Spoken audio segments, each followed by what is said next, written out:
Well, hi guys, it's that time. It's our Bible teaching snippet of the day.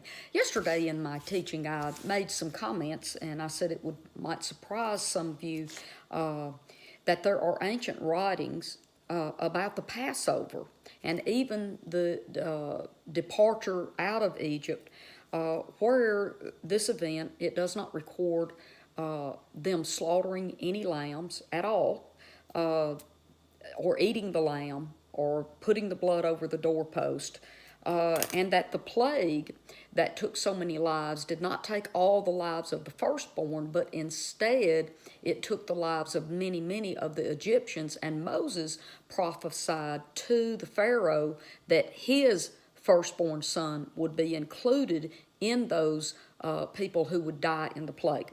Well, I started, and I didn't finish. I said, go ahead and put your comments on below, and what I was going to say is if you wanted me to teach on that, to put your comments down, and I would. So someone actually picked up on that I didn't finish my comment and private messaged me and said, yes, I think you should probably talk about that. So today that's what I'm going to do, okay?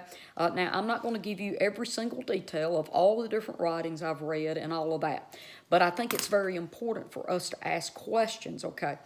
What did the Essenes, who were the keepers of the different writings, which was the Genesis Apocryphon that I talked about Monday and yesterday, okay? They kept all of these scrolls. I mean, it's tons and tons and tons of writings, okay, that they kept in ceramic jars, and they were buried in the different caves, and they've excavated a lot of those. And the one that I talked about the last 2 days, the Genesis Apocryphon, is very interesting. It was found in the very first findings by the boys that was out, the Bodean boys that found the first set of scrolls. There were 4 in it, and the Genesis Apocryphon was one of them. What's very interesting is that it hasn't fully been translated.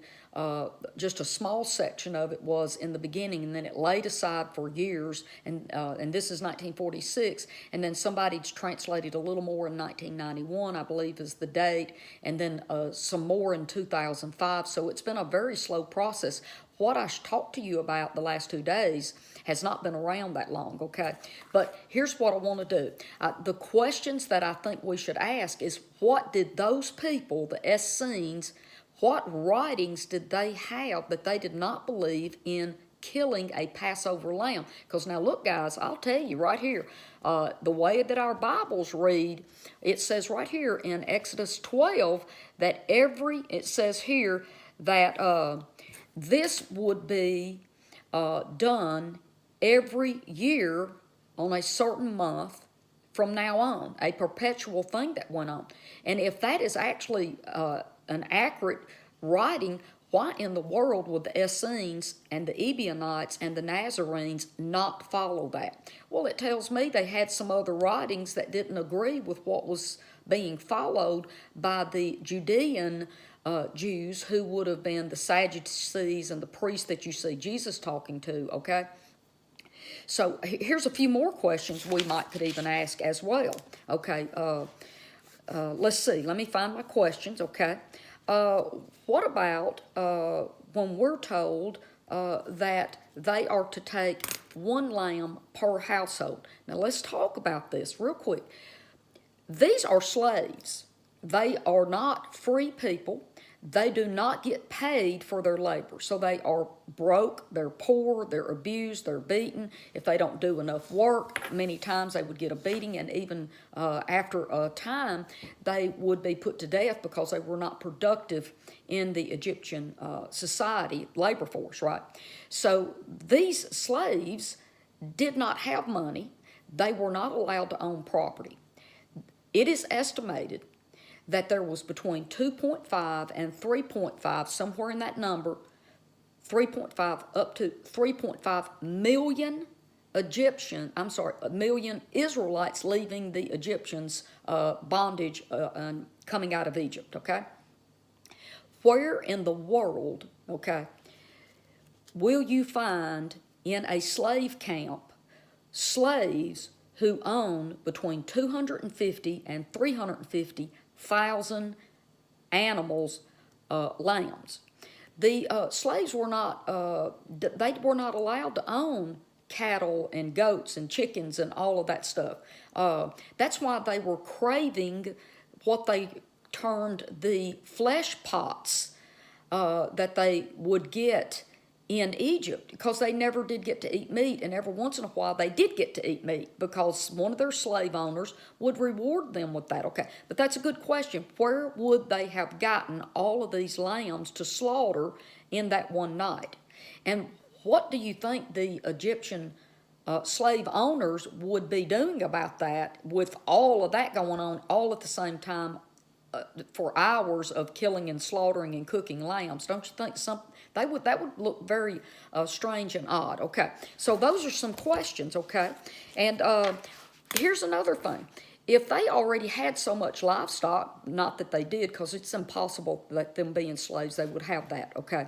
But the Bible makes a big deal out of the fact that they left with a lot of animals, that the Egyptians gave them silver and gold and animals and everything, and said, here, take this stuff and just get out of here and leave us alone.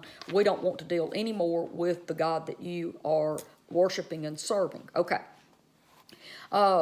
So as we follow them into the desert, you don't see not one recording in the Bible of the Israelites eating any animal flesh, none whatsoever. But they have all these animals that was given to them by the Egyptians. What were they told by Moses and by God about not eating animal flesh, for them to have all those animals at their fingertips? And Scripture is totally silent about them eating any animals. In fact, it relates to that they didn't eat any animals while they were going around in the wilderness or the desert, because they got angry with God and was mumbling and grumbling about having to eat manna all the time, although Scripture kind of implies that the taste of it would change so that they'd be satisfied. But they were not satisfied with bread from heaven. They lusted after flesh. That's Numbers chapter 11. You can read that on your own time. But so they didn't kill and eat any of the animals. The first recording of them killing an animal is when Moses went up on the mountain to get the laws on tablets, right? The Ten Commandments chiseled on the stones, and they started partying. They sacrificed a calf, okay, to pagan gods, and started building a gold, and they did. They had Aaron, Moses' brother, build a calf, a golden calf, okay? So what we don't see, though, is the Israelites eating any animals, okay? So these are questions that we have, okay, about the Exodus. There are, now there's another one that I want to bring out right here, okay? I am on a Messianic Jewish website. Now, what I'm saying is their history is Jewish, and they understand Hebrew and their own Tanakh and all of their history.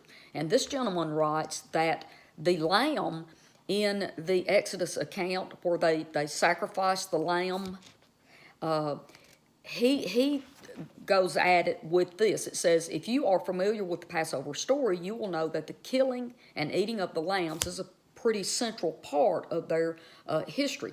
So you might be surprised to hear that you won't usually see lamb on the table at your average Jewish Passover Seder. Okay, so they don't do slaughtering of the lambs, but watch what he's going to explain to us. He says, why is that?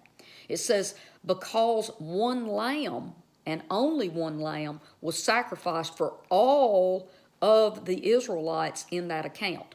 Because the original Hebrew, it is a singular lamb. And he goes through and talks about this. And he talks about even in the grammatics of their original Hebrew scripture language that they're reading, even though it says that the men will pick out one lamb for their families, what would happen is they would bring all the lambs together, and one lamb from all the different ones that were chosen, those who had a lamb, which would have been very limited, but the people that could bring a lamb, what they would do is put them all together and vote on which one was the most perfect and spotless, and they would slaughter only that one lamb, only that lamb, okay?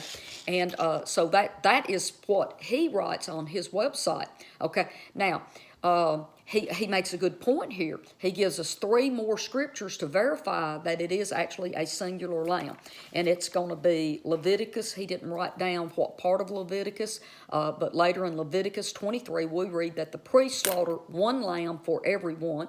Also in Ezra chapter 6, verses 19 through 21, we see yet again 1 lamb for every one. And then we see again in 2 Chronicles 35, 11 through 13, 1 lamb. Okay, so so what we can look at is that there are writings that say that there was no lamb sacrificed whatsoever, and even some of the Jewish people today believe even if the fact that there was a lamb, it was a singular lamb. So what happened in history, okay, where it went from 1 lamb, okay, which I'm not even sure I believe that, but I'm giving you the opportunity to believe what you choose to believe. I'm giving you some history and some documentations. I lean toward the Ebionite and some of the other ancient writings that say that there was no lamb killed because they did not own any animals because they were slaves. And the Ebionites did not believe in any slaughtering of any animals or the eating of any animals. They were totally and absolutely vegetarians, okay? So we go way back even 200 years before Christ in writings about how the Ebionites lived. So, but even if they slaughtered that 1 lamb, what happened between that time and the priesthood becoming so power hungry that they put new requirements in that every family had to bring a sacrifice for that specific family to be forgiven? Each individual family would have 1 individual lamb that would need to, or some type of animal. I'll talk a little more about that maybe. But let's think about that. Over time, because the priest got to keep the best parts of the sacrificed animal, like all the pagan worshiping sacrifices, the priesthood always got the best of those sacrificed animals, and the family members and the people got the scraps, okay? So see, the priest always were wanting more sacrifices, more than just one annual time and 1 lamb. They wanted more and more and more and more because they got to eat meat every time and they got the choicest parts of that animal. I've got a book. Let me grab it. I'll be right back. Sorry. Let me try this one more time. This book covers it really well too. God's Covenant with Animals. This is a Reverend, Reverend Highland. She talks about how if you study all of the sacrificial rituals in different religions, not just Christianity, that's what you'll see evident in all of them, is that the priesthood got greedy and wanted more and more sacrifices because it was in their own best interest. If it was more food than they could eat, and it was a huge priesthood, the priesthood kept growing and growing, so the need for more and more animals got grown. Because look, you got 50 priests and 1 lamb, that ain't going to work. Nobody's going to get much meat, right? So that's why they wanted each family to bring something so all the priests could have good food. So watch. And then they started selling in the marketplace what animal leftovers from the ritual sacrifices, okay? So what we know from that would inspire the priesthood to put new rules in place with higher demand for more animals. Now, tomorrow what I want to do, because I've talked to you a little bit about this and maybe you'll think these things through with me. Tomorrow what I want to do is I want to go back and let's revisit Jesus cleansing the temple. And this is where he throws over the money changers' tables, okay? So I'm going to sign off here today. But before I do, I want to always, as I always want to make sure I say this, I love you very much, and I want you to grow in understanding of who our Father, Jesus' Father, and that He is a loving God. And maybe some of the stuff we've been taught was not His idea. It was mankind making bad decisions and God working within those bad decisions, okay? I love you, and I'll see you here tomorrow. Bye-bye.